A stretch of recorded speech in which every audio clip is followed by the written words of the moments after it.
Hi.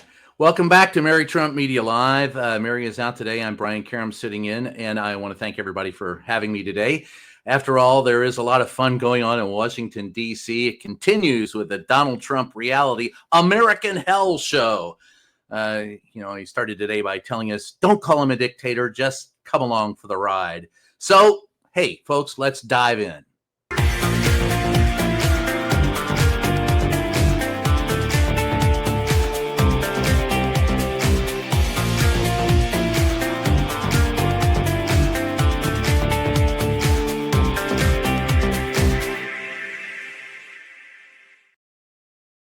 Hi, look, I want to start today by just saying two words that haven't been said enough: Epstein files. Anyway, today Donald Trump visited the Kennedy Center, and when you know it, that was the site of one of his first hostile takeovers.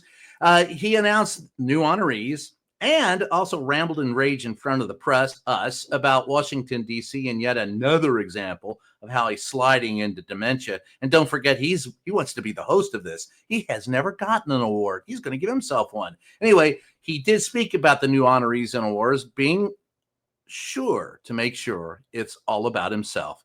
Take a look. 1978, the Kennedy Center honors have been among the most prestigious awards in the performing arts. I wanted one. I was never able to get one. This year, it's true, actually. I would have taken it if they would have called me. I waited and waited and waited, and I said, the hell with it. I'll become chairman. And I'll give myself an honor. Maybe I'm going to honor, next year we'll honor Trump, okay? His desperation is palpable, folks. Look, it's the second time this week he's talked about an award that he doesn't deserve. In case you forgot, he said he wanted an athletic award for the Olympic medals that he was gifted in advance of the 2028 Olympics. Don't never forget that he also stole a couple of trophies from soccer players, but that's another story. Anyway, don't despair, Don. I hear South Park plans on giving you an award for being the easiest idiot on the planet to satirize. Anyway, for a man obsessed with winning, he sure can't help but screw up every single task he's ever set his mind to, except staying in office. Anyway, most Americans these days aren't too keen on a hostile takeover of anything in our government. Donald acknowledged this today, even calling out those who called him a dictator. Take a look. We're going to fight crime. That's a good thing. Already they're saying, he's a dictator. The place is going to hell, and we've got to stop it. So instead of saying he's a dictator, they should say, we're going to join him and make Washington safe. But they say, he's a dictator. And then they end up getting mugged, and but the stats are very bad. But we're going to, I think we'll actually get Democrat support. I really believe they can't do this one too. Okay, let's break that down. First of all, the stats don't show anything like that. Donald Trump makes up his stats. It isn't much of a denial that he wants to be a dictator either. In fact, it isn't a denial at all, and we shouldn't expect one. He said he would be a dictator from day one. Those are his words. He simply wants everything his way. He's like a child screaming in the sandbox. Only, folks, the sandbox is a lot different than when he was a kid. It's the world. And he sounds a lot different in the D.C. sandbox now than he did on January 6th when he called an attempted coup a bunch of patriots having a picnic. Folks, that was the last real dangerous day that I experienced in Washington, D.C., and it was Donald's fault. So if you're going to arrest the criminals, let's start with Donald. Finally, Donald is asked about his time limit on his hostile takeover of D.C. and whether or not he needed congressional approval. Have a listen, take a look at that. Thank you, Mr. President. Your federalization of the police has a 30-day limit unless Congress acts to extend it. Are you talking to Congress about extending it, or do you believe 30 days is sufficient? Well, if it's a national emergency, we can do it without Congress, but we expect to be to Congress before Congress very quickly. And again, we think the Democrats will not do anything to stop crime, but we think the Republicans will do it almost unanimously. So we're going to need a crime bill that we're going to be putting in. Let's be honest and let's look at the facts. Donald could have called a national emergency when on January 6th, people rioted at the Capitol, smeared their feces on the wall, attacked, beat people, killed a police officer, but that wasn't dangerous enough for Dom. Somebody getting mugged is. At this point, he'll probably get what he wants. A dysfunctional Congress isn't offering any checks and balances. Donald is actively ignoring the courts and taking over our nation's capital. So he wants to be crowned a king. Never forget that, or at least get some more gold on the walls at the White House. And never forget January 6th. That was the real violence. And on the subject of Washington, D.C., D.C. residents aren't backing down from Donald Trump and his hostile takeover. MSNBC spoke with D.C. residents on their thoughts, and they had a message for Donald, loud and clear. Take a look. The whole idea that there is some kind of a crisis of disorder in D.C. is a made-up, phony story to distract attention from deteriorating economy, from the ICE raids, which horrify even people who wanted action on immigration, and of course from the Epstein files. I think this administration would like to take over not only D.C., but any state or jurisdiction that doesn't completely bend the knee. The conservative-leaning Wall Street Journal is even calling Trump's latest escalation, quote, his boldest move to date to expand the use of military power on U.S. soil. As the AP reports, Trump's targeting of D.C. and his rhetoric around it echoes a long and ugly history of racism towards majority black cities in America.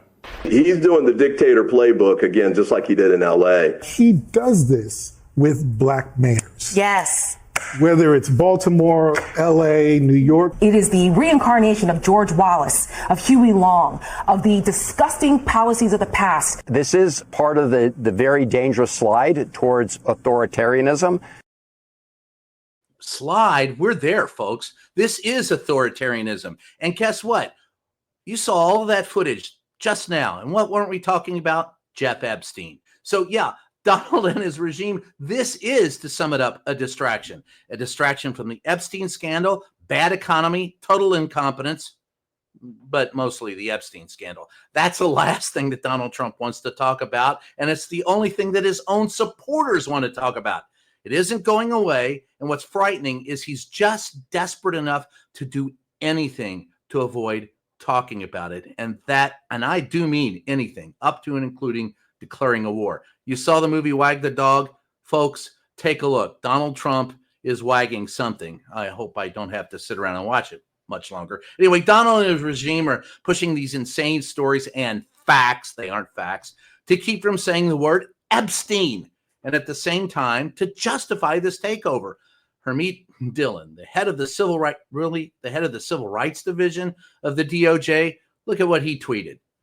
A malodorous homeless person attempted to swipe my phone today while I was walking in D.C. back to the DOJ from an appointment. But he was not in his right mind, and I artfully dodged the attempt. Yes, the artful dodger. I believe that part. Anyway, it'll be a while till things feel safe in the city, so everyone stay alert. What a crock of crap. Really?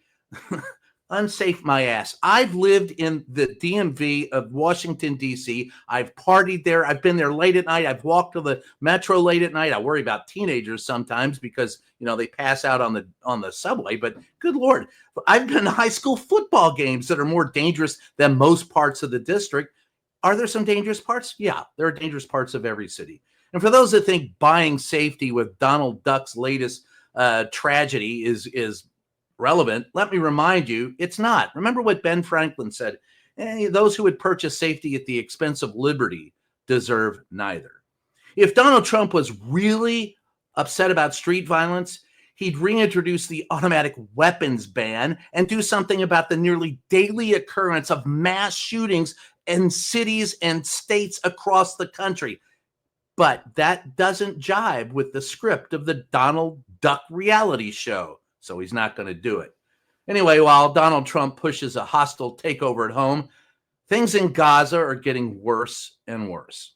And I want to take a moment to talk about a story that few are talking about, and it hits me at my very heart. What's going on in Gaza gets worse every day, and just this week, an entire group of Al Jazeera reporters were killed in an attack by Israel that they admitted they took. Take a look at this coverage from Reuters. An Israeli airstrike on Sunday killed Anas al-Sharif, an award-winning Al Jazeera journalist, along with 5 others. Al-Sharif had previously been threatened by Israel. 4 of the dead were his colleagues and a 5th was a freelance journalist. Al Jazeera and Gaza health officials said they were killed by a drone strike on a tent housing members of the media near Al-Shifa Hospital in Gaza City. The UN Human Rights Office on Monday condemned the killing of the 6, saying the actions by Israel's military represented a grave breach of international humanitarian law. Israel's military said it targeted and killed al-Sharif, saying he headed a Hamas militant cell and was involved in rocket attacks on Israel. Al Jazeera rejected that assertion. Al-Sharif had also rejected earlier claims by Israel that he was connected to Hamas. UN Special Rapporteur Irene Khan said last month that Israel's claims against al-Sharif were unsubstantiated. Al Jazeera said the attack was, quote, a desperate attempt to silence voices in anticipation of the occupation of Gaza. Let's be honest. What was done to that young man is no different, except on a scale of differences, what Donald Trump does every day, silencing people who will ask the hard questions. And let me also, as someone who's covered conflicts in 12 different locations on 4 continents and put my life in danger doing it, those reporters out there every day put their lives on the line. They don't run from the conflagration, they run to it. And why? Because they're doing the real report, the real work that reporters need to do, being witnesses to history. And why didn't they want him there? Because they don't want you to know what's going on in Gaza. And finally, if there's absolutely no facts to go with the assertion that he was part of Hamas. Let me tell you, as a reporter who's humping every day, trying to get on air, you're trying to go live 2-3 times a day. He's tweeting out 12 or 15 times a day, writing stories. When would you have time? When would you have time to lead rocket strikes? And your side gig is a reporter? Crap.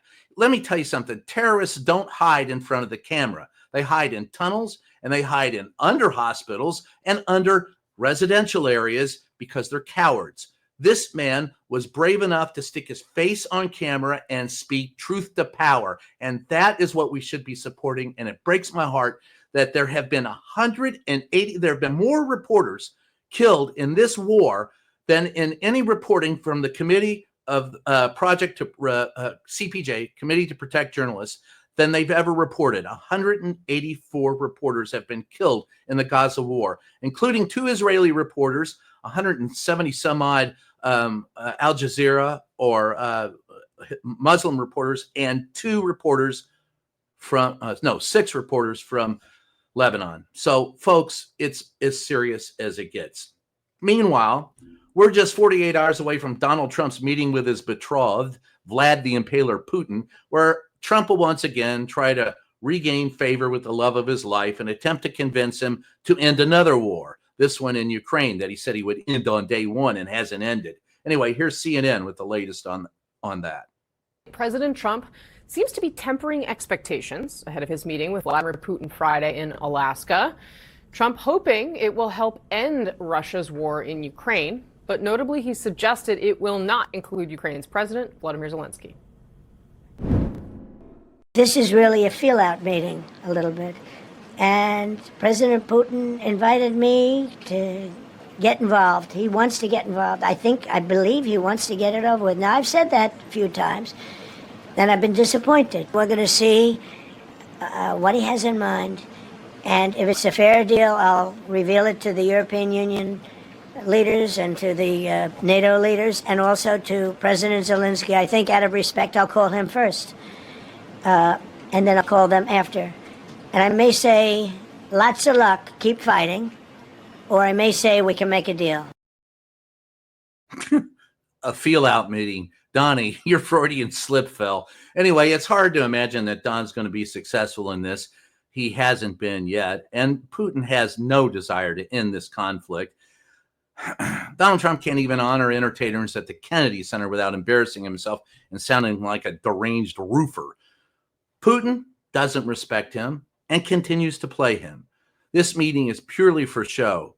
Putin is putting on a show. Donald is putting on a show. What's going to happen? Probably nothing.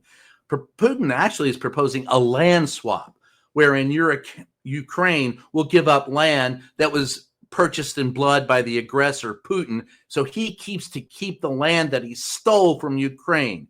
Folks, that's not a deal. That's surrender. And Ukraine President Zelensky knows that this meeting is going nowhere. In speaking to the press today, he made clear that Putin was playing Donald. Take a look. Told President Trump and all our European allies, Putin is bluffing. He's trying to push before the Alaska meeting on all directions of our front line. Russia wants to occupy the whole of Ukraine. This is his wish. And Putin is bluffing that sanctions is nothing and they don't work. In fact, sanctions are hitting Russian war economy hard. It's true. Russia has a lot of weapons, many times over than we have.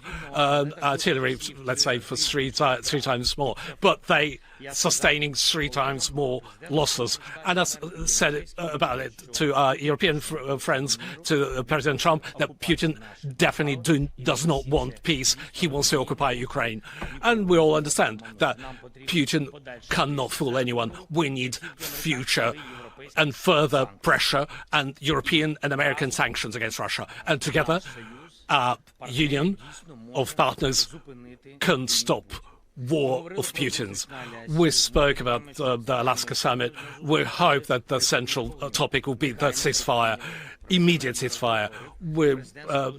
President Trump was mentioning it many times. He suggested that after the Alaska meeting, we will have a contact and we'll discuss all the results, if there will be results, and we'll decide our next common steps.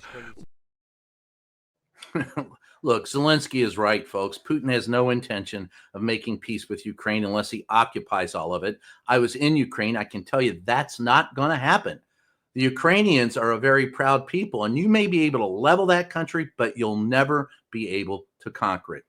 Donald is useless. He continues to tell us the war never would have started if he'd been in office in 2020. But the fact is, the war began during Barack Obama's term, and Trump did nothing about it in his first time when he was in office. World leaders know that and have no respect for Don either. Don the Con can coo all he wants that he's ended 5 wars in the last 5 months, but that's also a lie. So, as Donald tries to fix the war abroad, a battle is brewing at home. California Governor Gavin Newsom isn't backing down from Donald when it comes to the redistricting war, and he's leveled up on his trolling. Take a look.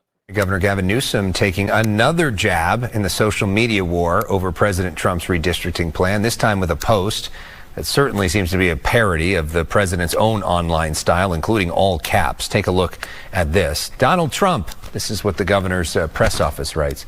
The lowest polling president in recent history. This is your second to last warning. The next one is the last one.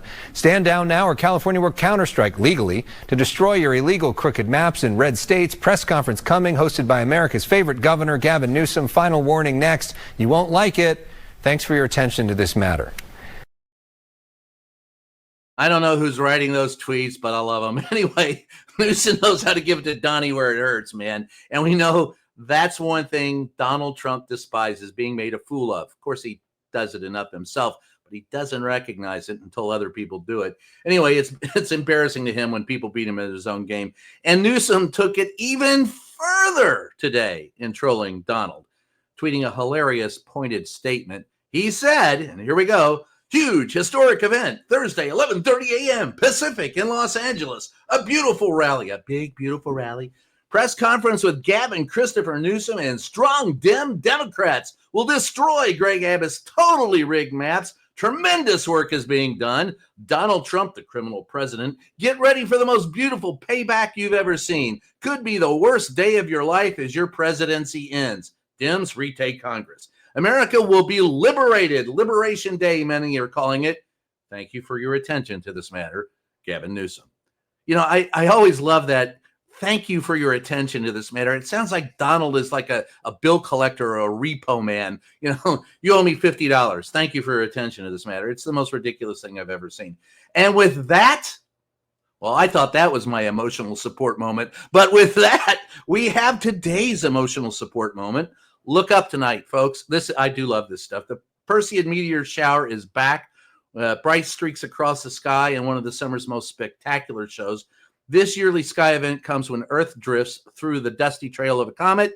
And, there's everything from, rock size to boulder size to house size to many more different sparkling bits of cosmic light that show up and can send dozens of meteors blazing overhead every hour. In fact, I think the high count is 30 or 40 an hour. So if you have a dark sky, you'll be able to see quite a bit. It's a perfect excuse to step outside, find a dark spot, and watch the night put on its fireworks. And if you get a chance, you want to see a pinpoint meteor. You usually see them striking this way across your line of vision, but when one comes right at you, it blows up like fireworks, and it's beautiful. Anyway, here's a little background on what's going, what it's all about, and where to look for the best view. Happening this week, we are reaching the peak of the Perseid meteor shower, and it actually happens every year. It's an annual meteor shower that reaches the peak in August, but it's actually been going on since early July and continues all the way through the end of the month. And the reason for it is actually because of the orbit of the Earth around the sun.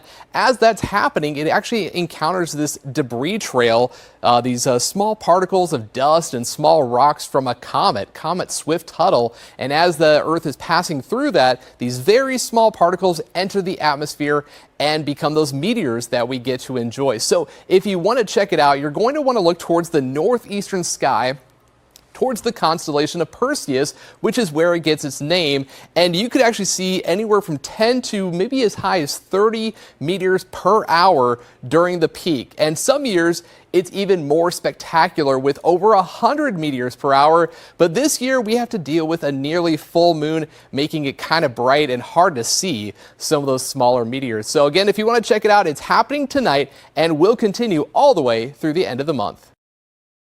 Yes, and Donald Trump will lay claim that it was my idea. It's the biggest, baddest meteor shower. Thank you. I did it. Everything's about Donnie. But actually, get out there and enjoy it. It's really cool. I like to go out, deep sky, dark sky territory, take a picnic lunch, your beloved, sit back and watch. It's a lot of fun. So with that, we're going to Midas Cheryl has gifted one Mary Trump Media membership. Thank you, Midas Cheryl. Greg Bender, $2 donation. Did bullshit Barbie take lessons from Baghdad Bob? If by bullshit Barbie you're talking about what I call the presidential PEP secretary, I'll just remind you that she had to backtrack in the one briefing they've had this week, first in 10 days. Baghdad Barbie had to stand up there and was asked a pointed question. Now, mind you, no one's asked about Epstein. No one's asked about the homeless. No one's asked about anything that Donald Trump has done. Most reporters in that room are asking Donald Trump how come he's such a great guy. But there was one reporter who said Donald Trump came out on Friday and said he was going to Russia. Did he make a mistake, or is he actually going to Russia? And she had to try and put on a straight face and lie to us about that, when we all know the true answer is Donald Trump is suffering from dementia. And that's a fact. This is not the same guy I covered 4 years ago. Anyway, Susan Thompson, thank you for the $10. And she says, spotlight on the Epstein files cover up. Baby, I'm with you. I have asked that question. You know, what's funny is when you're not in the briefing room, you're out of sight, out of mind. So every day I send them an email. What about the Epstein file? What about the Epstein file? It's read and not answered. They're ghosting me, but I don't care. I'm going to ask that question every damn day. So what can I tell you? Somebody's got to ask it.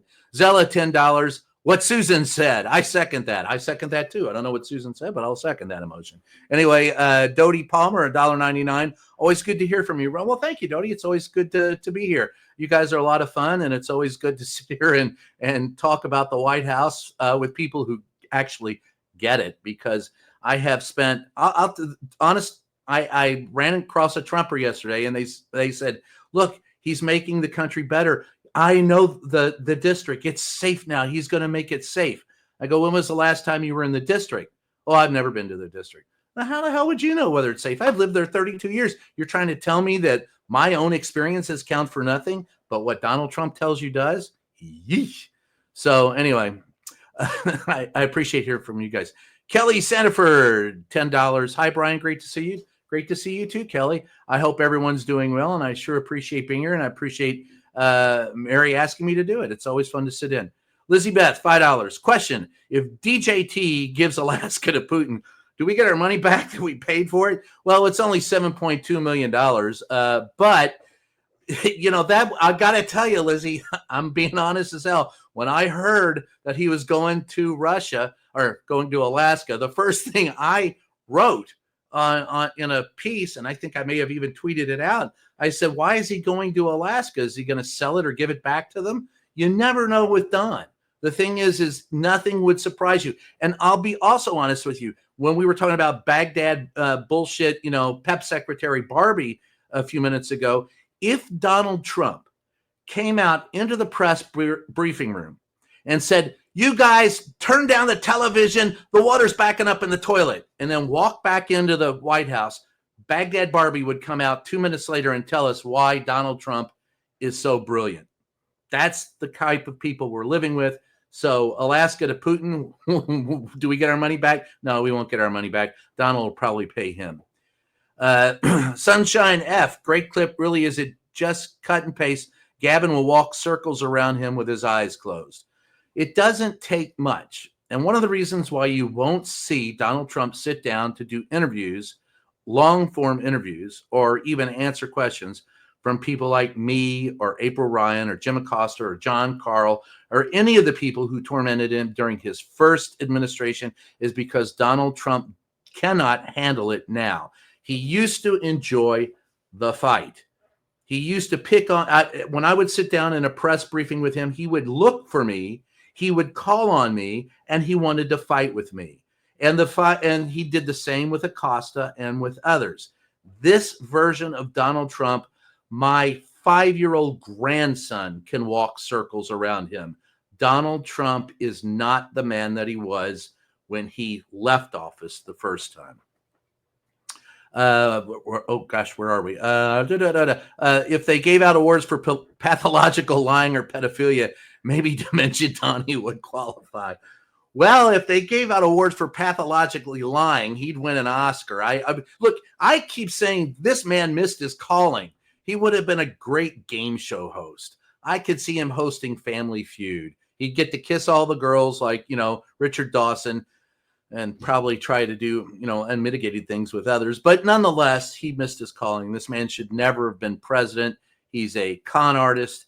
And he's definitely demented. There's just no way around it.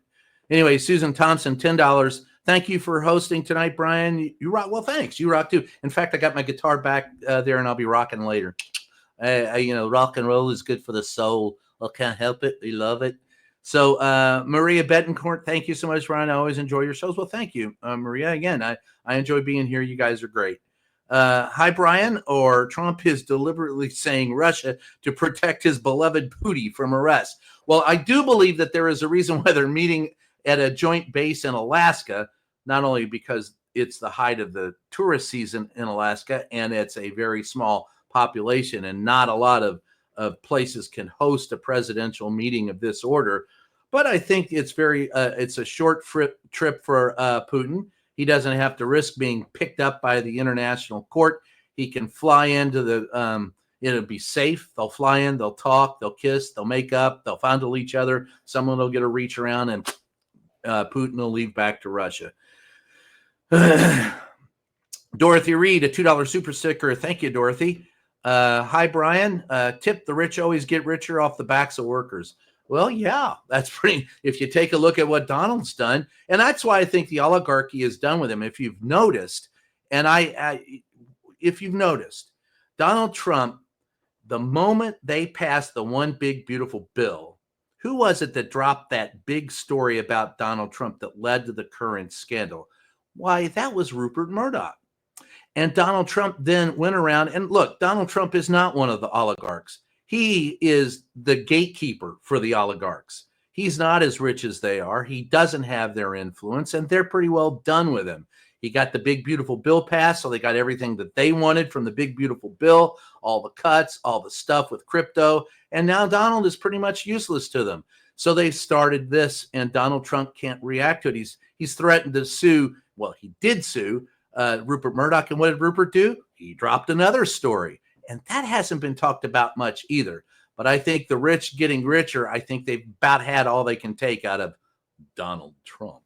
Anyway, moving on, Lizzie Beth, $2. Oh, wait a minute. Hi, Brian. Oh, hi, Brian. Tip over there. Lizzie Beth, a $2 donation interest. Brian, thank you. Dumpster Diving Dragon. God, I love that one. 99 cent super sticker. Pink Nightmare. Play us a little Aussie. Well, I'm already riding the crazy train, baby. That's I can't tell you enough how I'm already there. But I was thinking of Green Day. Do you have the time to listen to me whine about everything and nothing all at once? Anyway, that is Green Day, isn't it? No, wait a minute. Anyway, member for 2 months, Pink Nightmare. I love it. Benny Loco, $5. Brian, would love to have you as a guest on 21st Century Suffragettes. Say you will. I will. Anytime you want, just give me a holler. I'll be happy to hang out with you. And it's always fun hanging out with you guys. In fact, this is the greatest group of people. I got to tell you, all of you all are just a joy to be around. And it does my heart good because it's very hard on a daily basis. I'll leave you with this. I have a cousin who posted on her social media that people not born in this country should never hold office. She is my cousin. My grandfather, her great uncle, was not born in this country. When he was 7, he came to the United States. He was not born here. He was a naturalized citizen, and he was a patriot. Not only that, he held political office. He was a circuit court judge in the state of Kentucky. And he was proud of his new home, and he always called himself an American. And to disparage those who have come to this country to make a better life for themselves and say they can't serve is crap. And the worst crap of all is to say it of your own family member and to be ignorant of your past. So every time I'm here with you guys, I find it a joy to be here because you're some of the few people that I know who still understand history and facts. And man, that means everything today. So look, guys, with that said, thanks for having me. I hope you enjoyed yourself. I'll be here all week. Try the veal. Catch you next time.